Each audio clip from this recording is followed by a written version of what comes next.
Hey y'all, it's Mama TC here with a little video clip for you, and then it's going to go into discussion. I'm going to edit it over there on the cat cut. But yeah, there's stuff going on in CALI.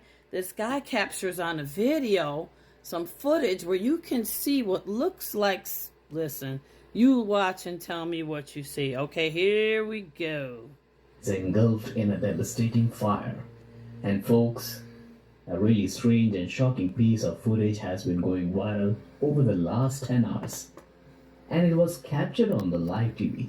Okay, here it comes. You really need to see this. That's over here. Keep look at that fly. See that? What's that? What's that? What's that? Ooh. That don't look right. Yo. What was that? See? He said, did you see that? Something flew by. And then did you see that? I'm going to mute it because I don't want him to say. See what he's saying right here? Was that a you know what or you know what? Or just some object propelled? What's really going on, people? What's going on? He's absolutely right. What is going on? I mean, you know, I'm not trying to get no one to panic. People have no clue about this, neither do I. But this was truly strange and bizarre. One of those many usual events we have been witnessing since the beginning of this year. Yeah, the year just started. And all these people got to evacuate. We know what's going on. We've been hearing it.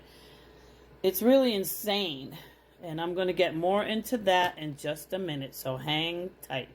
Hey, y'all. Mama's back. All right.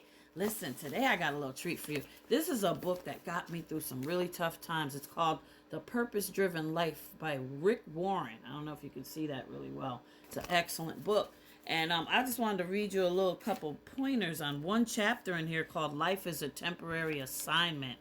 It's an excellent read. And I'm reading it to you in light of the fact that we're going through all this stuff right now that's all up in the news and everything. I just want you to know, keep in mind, you know, your mind is all over the place, but, you know, refocus and understand your assignment, okay? So it starts out, let me just read this part here. Your identity is in eternity, and your homeland is heaven. When you grasp this truth, you will stop worrying about having it all on earth. Okay? When you grasp this truth, God is very blunt about the danger of living for the here and now and adopting the values and priorities and lifestyles of the world around us. When we flirt with the temptations of this world, God calls it spiritual adultery. The Bible says you're cheating on God. If all you want is your own way, flirting with the world every chance you get, you end up enemies of God and his way.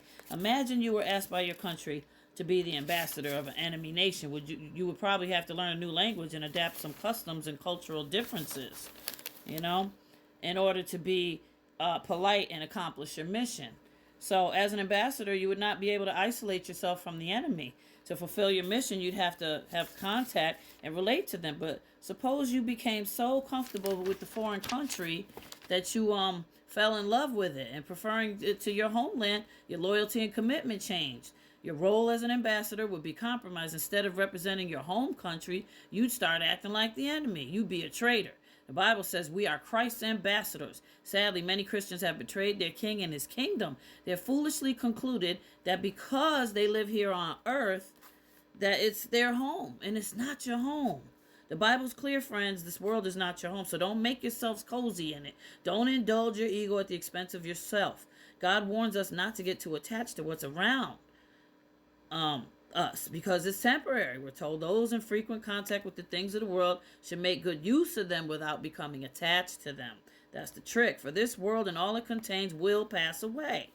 Okay, so then it goes understood. Compared with other centuries, life has never been easy for much of the Western world. We're constantly entertained, amused, and catered to. Big babies. With all the fascinating attractions, mesmerizing media, and enjoyable experiences available today, it's easy to forget that the pursuit of happiness is not what life is all about. Only as we remember that life is a test, a trust, and a temporary assignment with the appeal of these things, they lose their grip in our lives. We're preparing for something even better. The things we now see are here today, gone tomorrow, but the things we can't see will last forever.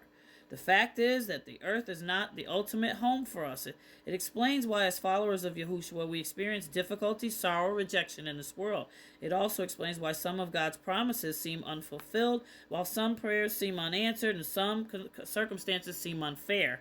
That's not the end of the story. In order to keep us from becoming too attached to the earth, God allows us to feel a significant amount of discontent and dissatisfaction in life, longings that will never be fulfilled on this side of eternity. We're not completely happy here because we're not supposed to be. Okay? Earth is not our final home. We're created for something much bigger.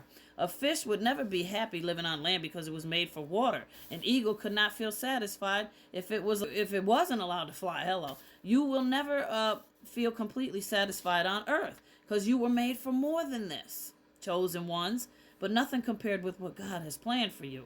Realizing that life on earth is just a temporary assignment should radically alter your values, and eternal values, not a temporal ones. They should become the deciding factors for your decisions. This man named C.S. Lewis observed, all that is not eternal is eternally useless.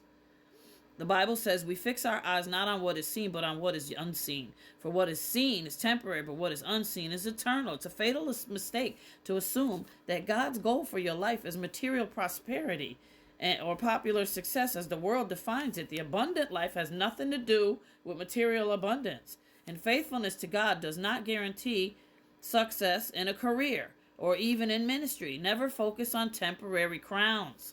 Wow, right? It's pretty deep. I love this book by Rick Warren. Because God has prepared a city for them. Your time on earth is not the complete story of your life. You must wait until heaven for the rest of the chapters. It takes faith to live on earth as a foreigner. When life gets tough, you're overwhelmed with doubt. God understands. Or when you wonder if living for Christ is worth the effort, remember that you're not home yet. At death, you won't leave home. You're going home.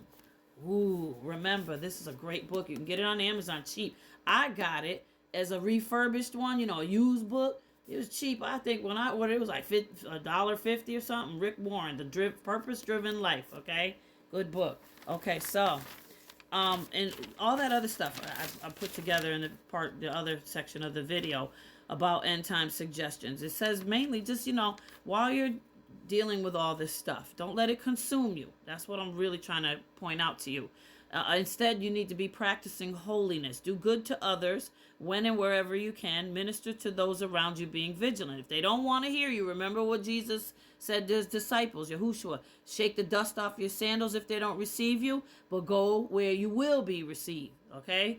Shake the dust off your feet as they leave or whenever you're getting away from these people. They're not going to receive you. In other words, don't be trying to push it down their throat. Just dust off your shoulders and keep going. You know what I'm saying?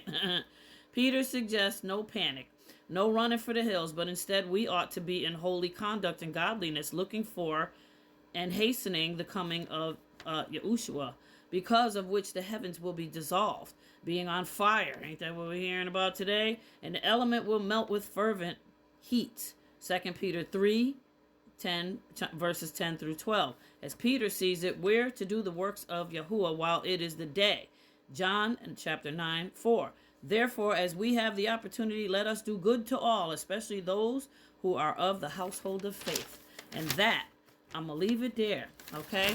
And I just want y'all to give y'all a little positivity tonight. I told y'all I'm going to keep on making these videos for us. We got to stay up and stay strong. Now, I was told that moon, the wolf moon, is tonight, right? But then another video showed up. It said the big moon, and it's saying this one, some things is going to happen. Listen, we've had an earthquake in Tibet. We got LA's burning up. California is got some craziness going on. People I just described all that stuff to you in this video. So a lot of things are flipping out, turning up. Okay, don't you panic. You relax. Recognize it for what it is. We are in those days, okay? But you keep doing what you're doing, and you're on track. Breathe, relax. Practice your meditation stuff. Practice hearing that calming down sounds, music, whatever we talked about. Light your candle. Get your me time in and relax. Now you understand why God gave you all this, because you're going to need it, okay? I love you, and I'll see you in the next video. Take care of yourself and get some rest. Mwah! Love you. Bye.